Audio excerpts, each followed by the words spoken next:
رسول اللہ صلی اللہ علیہ وسلم سے دریافت کیا گیا کہ کون سا عمل سب سے افضل ہے؟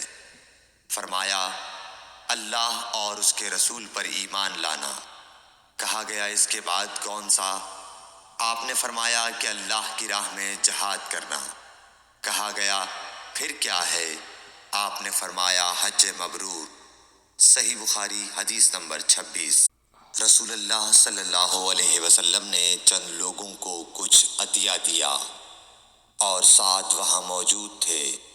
وہ کہتے ہیں کہ رسول اللہ صلی اللہ علیہ وسلم نے ان میں سے ایک شخص کو کچھ نہ دیا، حالانکہ وہ ان میں مجھے سب سے زیادہ پسند تھا۔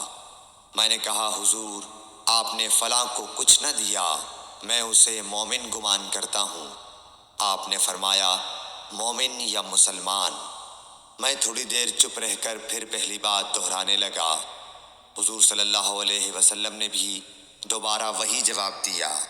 پھر آپ نے فرمایا کہ اے سعد، باوجود یہ کہ ایک شخص مجھے زیادہ عزیز ہے، پھر بھی میں اسے نظر انداز کر کے کسی اور دوسرے کو اس خوف کی وجہ سے یہ مال دیتا ہوں کہ وہ اپنی کمزوری کی وجہ سے اسلام سے پھر جائے اور اللہ اسے آگ میں اوندھا ڈال دے۔